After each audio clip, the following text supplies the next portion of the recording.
All right, everybody, I'm Dave here with the Straight Talk Wireless at the half, doubling down, and going to answer the top 10 questions from the fans.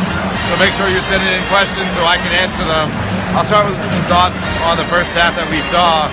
Game one of the only positives the Cavs could point to, that they held Klay Thompson and Steph Curry to 20 points combined. Game two, Klay Thompson and Steph already have 20 points at the half. Steph Curry got going with 12 points. Klay Thompson had 8. Really, the moment where the Cavs seemed to lose momentum in the second quarter was when there was back-to-back threes, both in transition opportunities for Klay and Steph. LeBron James kind of had a sloppy half so far. He does have decent numbers so far. I think we're talking about 10 points, 7 rebounds, 6 assists, but he has a couple turnovers. In particular, one where Draymond Green was able to steal it in the lane and turn into one of those opportunities for Klay Thompson to score on the break. The good things for the Cavs: Richard Jefferson, 7 points, 4 rebounds off the bench.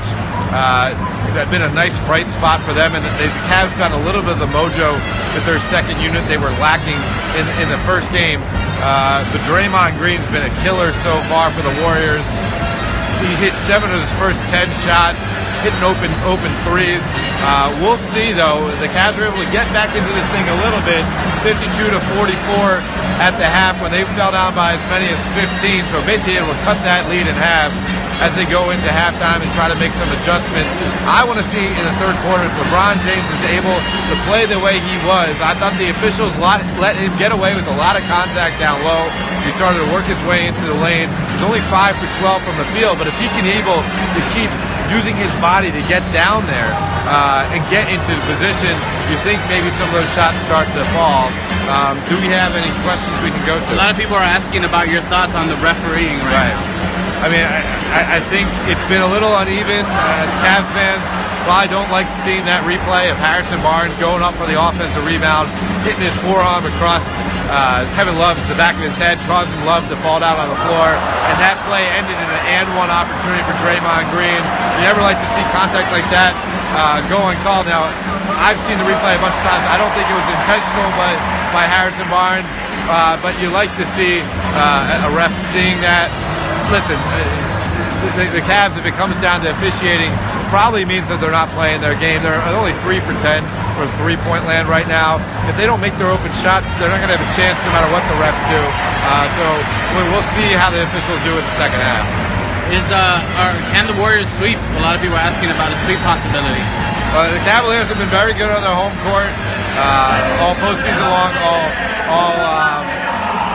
all regular season long. They haven't lost at Quicken Loans Arena in the postseason. Certainly, if the Cavs aren't able to make a dent in the second half and go back 0-2, you look at the series records. There's been 31 teams in the history of the NBA Finals that have fallen down 0-2. Only 28 of them come back to win the series. So certainly you would say the odds would be against them to win the series. As far as sweep, I wouldn't be ready to go there quite yet. Again, the Cavs have not lost at the Q in the postseason. What's the players to look out for in the second half? On the Cavs end, I think you have to look for more LeBron James. These are the opportunities where the Cavs need LeBron to step up and carry them. Last year in Game 2, he only shot 11 for 35 from the field. He ended up with 39 points, 16 rebounds, and 11 assists, and they won in overtime. If LeBron can turn a superhuman effort in, maybe they'll have a chance. Also, Kyrie Irving goes 2 for 2 to start the game, looked very sharp, 0 for 6 since then. We'll wonder if he can get something going. And then on the Warriors end, can they keep this positive momentum? Steph Curry, Klay Thompson, Draymond Green all seem to have a little bit more freedom of movement out on the court tonight and a little bit sharpness to their game. Will they feel like they're over the hump and have to continue the offensive onslaught? We got another one. What did you think of the play of the Warriors bench? The Warriors bench was so tough in Game 1, outscoring the Cavs 45-10. Obviously, the Cavs, we talked to them, the organization, they felt like they did a decent job of recognition on Andre Iguodala, but certainly not enough with Shaun Livingston and Leandro Barbosa. So far, those guys have not hurt the Cavs nearly as much. And again, I mentioned Richard Jefferson gave the Cavs bench a spark. But that's something they need to be aware of because the Warriors bench just plays so much better at home than they do on the road. Thoughts on Draymond Green's play? Draymond Green guaranteed that if he gets open shots, he was going to make them. The same open shots he missed in Game 1. For the most part, he's lived up to the word that he said. Now, he did miss a wide-open three from the top of the key late in the first half, which led to a run opportunity for the Cavs. We'll see if he can keep up to his word as they continue. If I had a box score near me, I wish I did. I could get deeper into the stats right now, but certainly he's playing with a lot of energy. You can see, celebrating a play by flexing both muscles and screaming. Also had a little bit where LeBron James lost the ball out of bounds right at the baseline, and Draymond kind of got in his face a little bit. Obviously, we've known all season long with this Warriors team, they feed off Draymond's energy, and he seems to have the requisite energy tonight.